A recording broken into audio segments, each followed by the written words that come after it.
विधानसभा seat पर उपचुनाव का ऐलान हो जाने के बाद प्रत्याशी लगातार जमीन पर उतरकर प्रचार प्रसार कर रहे हैं। ऐसे में इस बार समाजवादी पार्टी ने एक बार फिर से रिंकी कौल पर भरोसा जताया है, जहां उपचुनाव में भी कीर्ति कौल को उम्मीदवार बनाया है।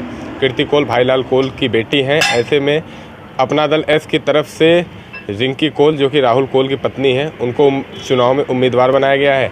हमारे साथ बातचीत करने के लिए यहाँ पर कुछ लोग मौजूद हैं। हम 96 क्षेत्र में हैं और बातचीत करके जानेंगे कि इस बार चुनाव में क्या मुद्दा बन सकता है और किसका पलड़ा भारी हो सकता है, क्योंकि राहुल कौल की मौत के बाद ये कहा जा रहा है कि रिंकी कौल के साथ सहानुभूति जुड़ेगी और कीर्ति कौल के साथ भी बसपा के न लड़ने की वजह से फ़ायदा मिलेगा।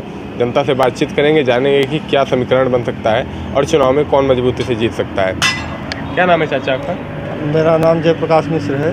क्या लगता है इस बार चुनाव में कौन मजबूती से लड़ सकता है, क्योंकि रिंकी कौल लड़ रही है, राहुल कौल की पत्नी और कीर्ति कौल, तो क्या लगता है आपको? जी, यहाँ तो कोई प्रत्याशी वोट ही मांगने नहीं आता।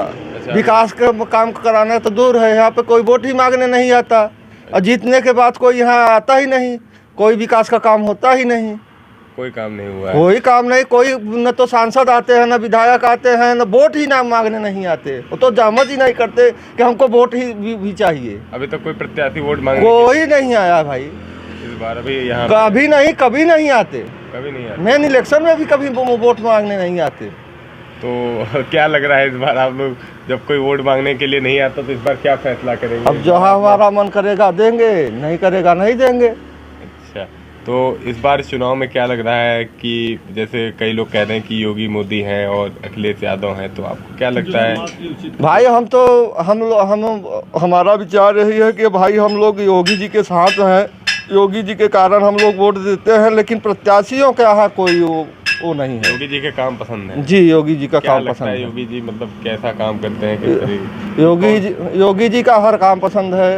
उसमें कोई एक आध काम ऐसा हो जो ठोस हो, जैसे कि कानून व्यवस्था विकास? जहाँ कानून व्यवस्था के जो उनका काम है वो बहुत पसंद है। कानून व्यवस्था? हाँ। क्या लगता है कानून व्यवस्था में किस तरीके से सुधार है सपा की सरकार की अपेक्षा में? जिस तरह से छिनैती डकैती राजनी होता था वो काफ़ी सुधार है उसमें। योगी को आप जी पसंद करते हैं? मतलब अभी तक आपके यहाँ? हाँ, उनकी जो शासन के प्रति छवि है वो बहुत साफ है। अच्छा, अभी तक आपके यहाँ मतलब कोई वोट मांगने के लिए कोई नहीं, जहमत ही नहीं उठाते। अच्छा, कोई अभी तक जहमत नहीं उठा। हाँ। हमारे साथ और भी लोग हैं बातचीत करने के लिए, समझेंगे कि क्या है समीकरण और क्या हो सकता है चुनाव में।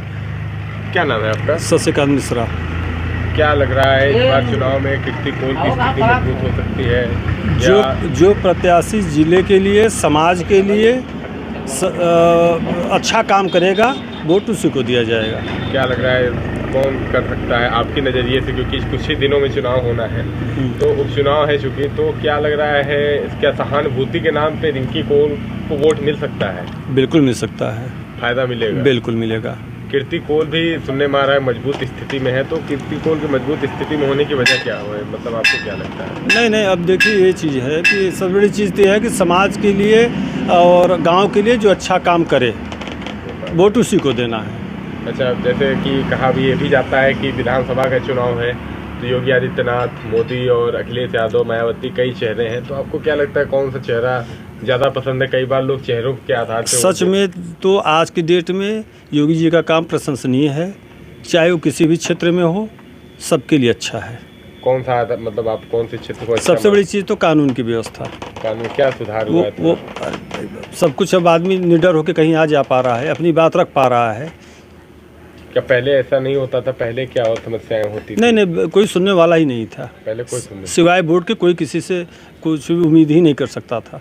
तो मतलब योगी जी का प्रभाव बिल्कुल स्वाभाविक सी बात है, उसमें कहने वाली बात नहीं है। और तो हमारे साथ यहाँ पे बातचीत करने के लिए कुछ लोग थे, हमने उनसे बातचीत की और बातचीत करके हमने ये समझने का प्रयास किया कि 96 में जो उपचुनाव है उसमें क्या हो सकता है, किस तरीके से जनता का मिजाज है। तो यहाँ पे ज़्यादातर लोगों का कहना था कि प्रत्याशी तो अभी वोट मांगने के लिए नहीं आए हुए हैं, हालांकि योगी आदित्यनाथ का काम उन्हें पसंद है और कहीं न कहीं योगी आदित्यनाथ उपचुनाव में हो या फिर निकाय चुनाव में हो, एक बड़ा फैक्टर बनकर सामने आएंगे, जिस तरीके से वर्तमान समय में कानून व्यवस्था को लेकर बात कही जा रही है। मिर्ज़ापुर से NBT ऑनलाइन के लिए मुकेश पांडे की रिपोर्ट।